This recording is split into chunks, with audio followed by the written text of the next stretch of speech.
आज crash course का चौथा क्लास है। 3 क्लास का वीडियो यूट्यूब चैनल पे चला गया है, ठीक है। और आप लोग से हम यही कहेंगे कि कंटिन्यू आप वीडियो, जो आप बच्चे यहाँ नहीं पढ़ पा रहे, कंटिन्यू आप वीडियो के माध्यम से पढ़ सकते हैं, ठीक है।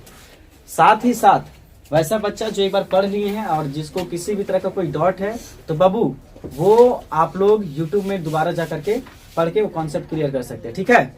Any problem?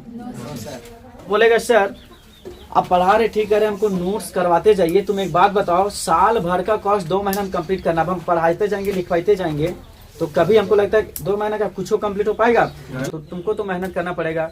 पहला वीडियो देखना, उसमें सब बताएं, इसलिए कहें पहले पहला वीडियो देखो तब क्रैश कोर्स करो, तब समझ में आएगा कि सर आप किस तरह से हमको पढ़ना है। अभी बहुत सारा बच्चा जो क्रैश कोर्स में आया है, पहला वीडियो नहीं देखा, दूसरा वीडियो नहीं देखा, डायरेक्ट पढ़ रहा है तो उसको लग रहा है अरे यार मास्टर का खाली लेक्चर दे दो, तो लगेगा। तो जिसको लग रहा है कि बाबू ये सब कैसे हमको पढ़ना है, साल भर का कोर्स हम कैसे पूरा करें, तो यूट्यूब पे वीडियो है। जब बिहार का बच्चा देख सकता है तो तुम यहाँ नहीं देखेगा जी, देख ले। चलो हिंदी अब यहीं पे रहने देते हैं। हिंदी में आ गया प्रचार, कौन सी? अब चलो दूसरा फिल्म लगाते हैं। फिल्म का नाम है इंग्लिश, मतलब चैनल का नाम है इंग्लिश और फिल्म का नाम है द डस्ट ऑफ स्नो। और इंग्लिश में जो हम अभी पढ़ाने जा रहे हैं, पहला चैप्टर नहीं, पहला चैप्टर का नाम है ए लेटर टू गॉड, जो कि कहानी है ना। हम बताए थे इंग्लिश बुक में एक स्टोरी भी है, मतलब स्टोरी भी है और कहानी भी है, सॉरी कविता भी है, मतलब कहानी और कविता, स्टोरी और पोयम दोनों है ना। तो पहले हम बाबू आप लोग को पहले पोयम ही पूरा खत्म कर देंगे, ठीक है। तो इंग्लिश किताब का पहला पोयम, पोयम नंबर 1 क्या है? द डस्ट ऑफ स्नो, है ना। समझ आ रहा है? देखो डस्ट का मतलब क्या होता है? धूल। स्नो मतलब बर्फ। इसका हिंदी बताता हूँ, धूल बर्फ, बर्फ का धूल, बर्फ का धूल। अब बोलेगा सर धूल तो गर्दा का होता है सर, जब आंधी तूफान आता है तो गर्दा उड़ता है, बर्फ उड़ते हुए कहाँ देखे? कितना लोग देखा है? अरे बाबू तुम लोग देखो इधर, गौर से देखो, मने धुआं जैसा दिख रहा है कुछ? वो धुआं है, गर्दा है, कौन सी है? कुहासा, कुहरा। और वो कुहरा में क्या है? गर्दा है कि पानी का अंश है? पानी का अंश है ना। और जब ज्यादा भी तेजी से ठंडा बढ़ा दे, पूरा एकदम कितना 0 डिग्री सेल्सियस कर दे, तो इसी क्या हो जाएगा? जम जाएगा। क्या जम जाएगा? क्या कहलाएगा? बर्फ। क्या कहलाएगा? बर्फ। समझ में आया? तो यही तो डस्ट ऑफ स्नो जी, आप समझा? चलो यहाँ ध्यान दो।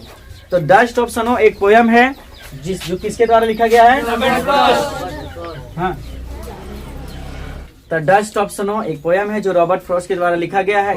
बाबू इस कविता को लिखने का मुख्य उद्देश्य क्या है? कभी इसके बारे में क्यों लिखा है? अंधविश्वास को दूर करने के लिए। आज हमारे सोसाइटी में, हमारे समाज में बहुत सारा अंधविश्वास पैदा हो गया। नहीं, अंधविश्वास क्या क्या होता है बताते हैं। सबसे पहले देखिए, इस कविता में मुख्य रूप से देखो मुख्य रूप से 4 चीज रहता है। इस पोयम में 4 चीज के बारे में बताया गया है। पहला एक आदमी के बारे में, दूसरा एक कौवा के बारे में, और तीसरा एक पेड़ जिसको बोलते हैं हेमलॉक ट्री, है ना। और अपना भाषा में हिंदी में क्या बोलते हैं? धतूर का पेड़। धतूर का पेड़ देखा है, जिससे बोला रुइया निकलता है ना।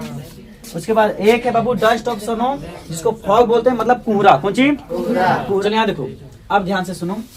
डस्ट ऑफ स्नो एक कविता है जो किसके द्वारा लिखा गया है? रॉबर्ट फ्रॉस्ट के द्वारा। किसके द्वारा?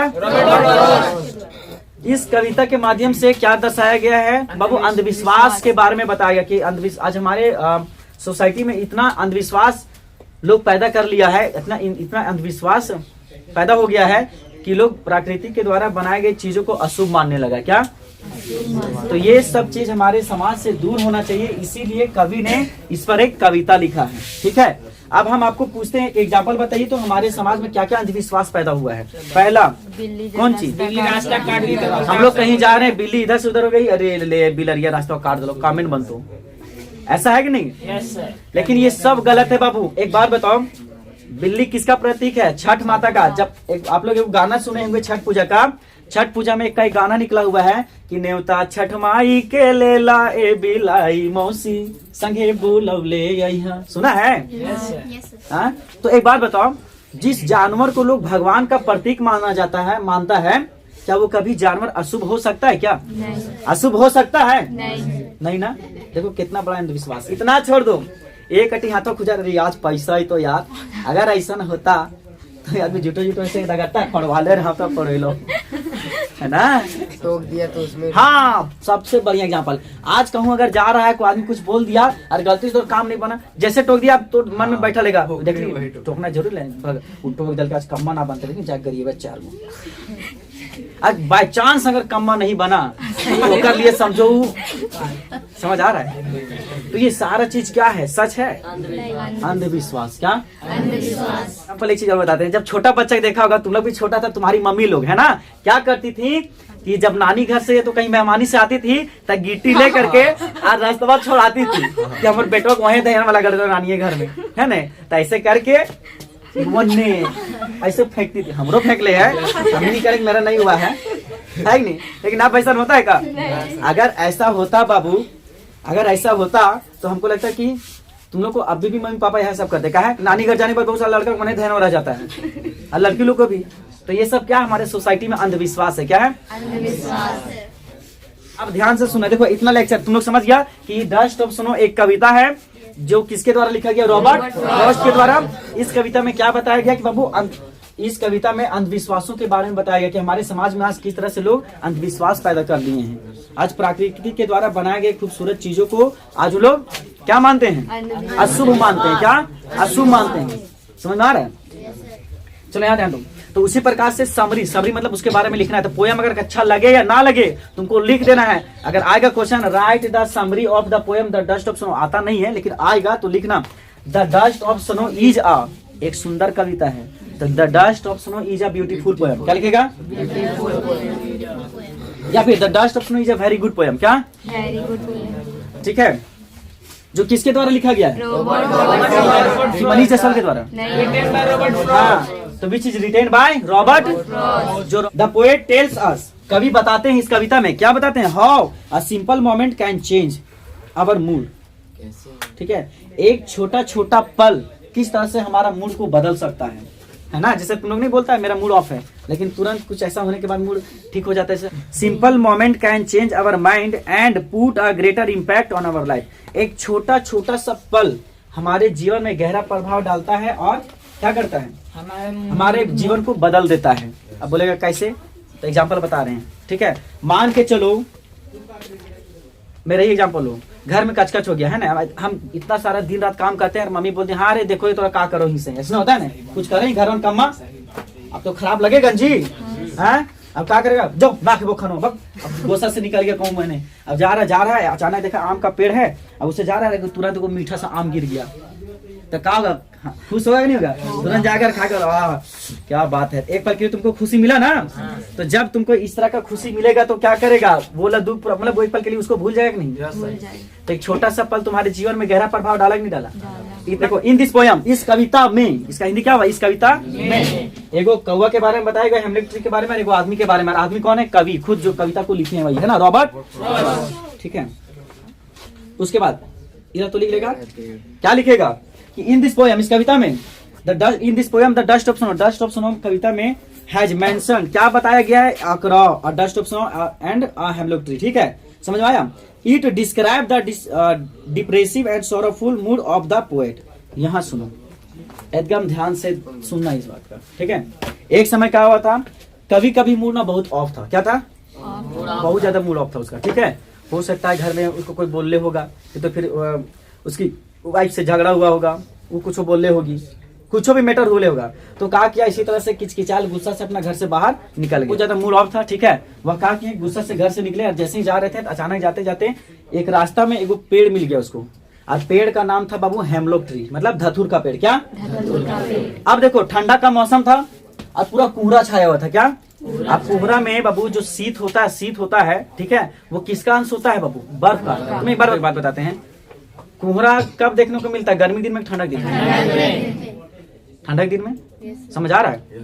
तो उसी प्रकार से ठंडा का मौसम था। ठीक है, कभी का मूड ऑफ था, वो घर से निकले थे, जैसे जा रहे थे रास्ता में क्या था कि एक धतूर का पेड़ मिल गया और कोहरा का समय था। कोहरा से जो शीत होता है ना, शीत, डस्ट ऑफ स्नो उसी को बोला गया है। उस शीत क्या था? पूरा पत्ता में बैठा हुआ था। ठीक है, अब जैसे वो पेड़ के नीचे गए, उधर से वो कौवा आया और उस पर बैठ गया पेड़ पर। और ऑलरेडी तुम बताओ, पेड़ पर बैठा तो पानी गिरेगा नहीं गिरेगा? गिरेगा। तो पोएट के ऊपर पानी गिर गया। और जैसे ही पोएट के ऊपर पानी गिरा तो कवि पूरा देखा तो खुश हो गया।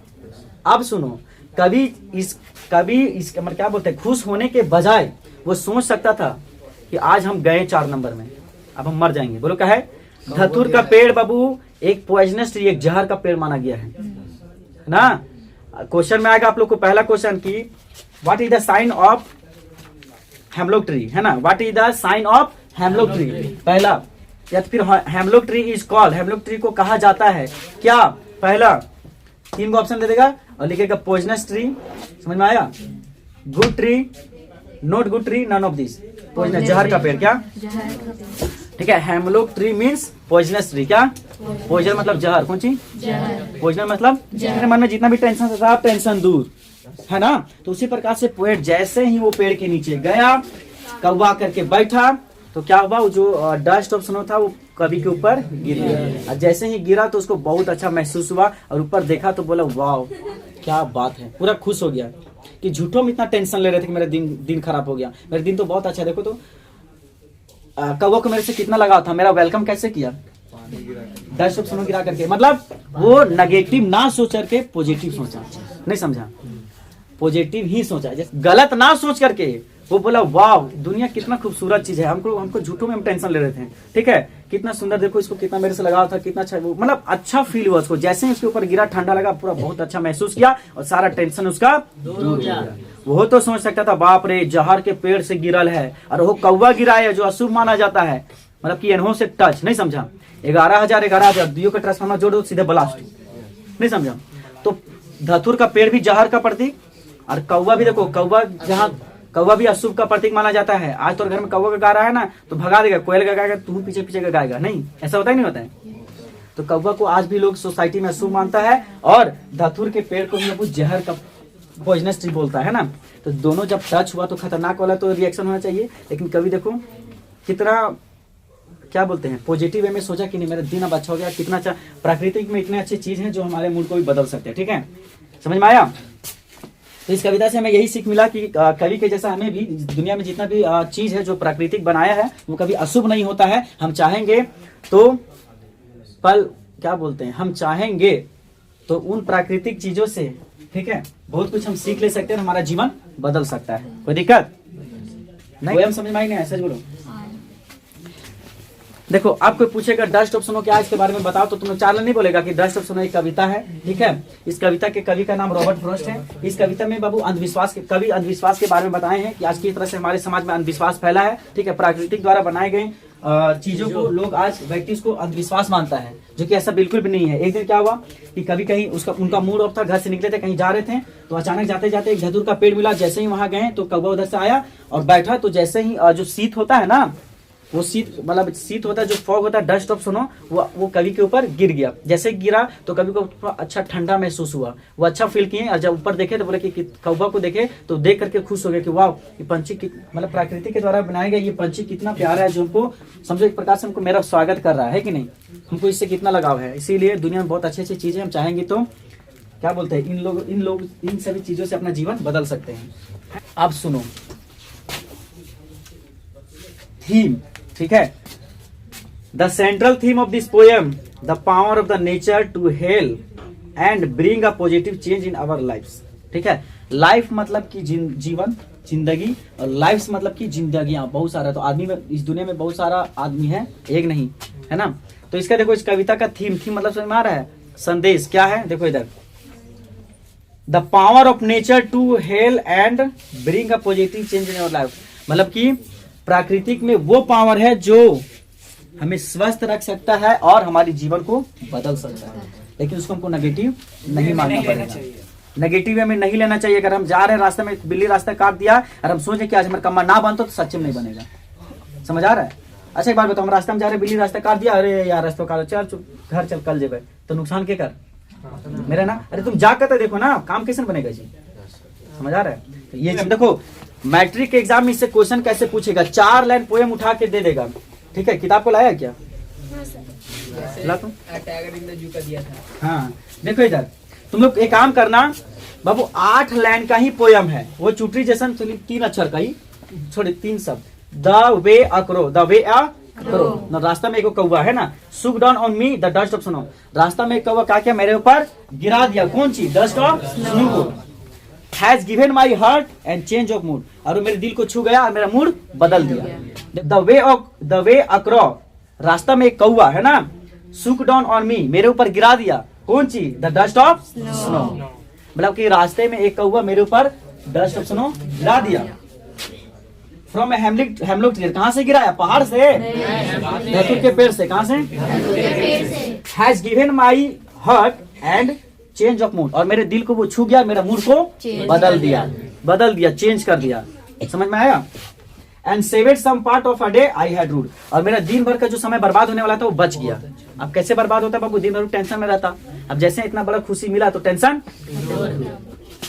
तो चलो इस प्रकार से पोयम हो जाता है कंप्लीट। बताओ इला पढ़ने में कितना टाइम लगा, 5 मिनट। 5 मिनट। अब तुम सोचो अगर सारा पोयम हम पढ़ा दें तो एक दिन में सारा पोयम कंप्लीट होगा कि नहीं होगा, हो जाएगा। लेकिन तुम लोग सोचता कि किसका मूड बदल गया है कि नहीं, इतना डिटेल समझ पाता नहीं ना, तो ये चीज है। मैं तो देखो 8 लाइन का कविता 5 मिनट में कंप्लीट, वह नहीं हुआ। तुम लोग क्या लगता है, तुम लोग को चैप्टर जो इतना हम नोट करवाते समझाते, तुम बोलो कि स्कूल वाला जैसे पढ़ा दीजिए, जो पोयम अभी 5 मिनट में कंप्लीट हुआ, एक चैप्टर भी 10 मिनट में कंप्लीट हो सकता है, का स्कूल जैसे पढ़ा देंगे, बात खत्म, समझ आ, लेकिन हम ध्यान से पढ़ा रहे तो आंसर का जवाब भी देगा। आप सुनो, अरे किताबा क्या दे दिया, क्वेश्चन पूछेगा ना, क्वेश्चन आंसर निकालो तो कर देना है, ये लेटर टू गॉड की बात है ना। देखो यहाँ बाबू, देखो कविता क्या करेगा, देखो 4 लाइन उठा के दे देगा, द वे अक्रॉस सुक down on me the dust of snow from a hemlock tree, इतना दे देगा। उसके बाद क्वेश्चन पूछेगा कि फ्रॉम विच पोयम, मतलब कौन सा पोयम से these line has been taken, या फिर एक्सट्रैक्ट मतलब कि लिया गया है। जहां आएगा विच पोयम, विच मतलब कौन सा कविता, तो कविता का नाम डस्ट ऑफ स्नो। अब दूसरा क्वेश्चन कि who has retain this line, इस लाइन को किसने लिखा है, 2 नंबर आ गया ना। उसके बाद what is the meaning of hemlock tree, poisonous tree, बस 3 नंबर आ गया। एक और पूछता है, 4 नंबर आता है इस तरह से। एक और कोई क्वेश्चन पूछेगा, who has change the poet mood, poet के मूड को कौन चेंज किया,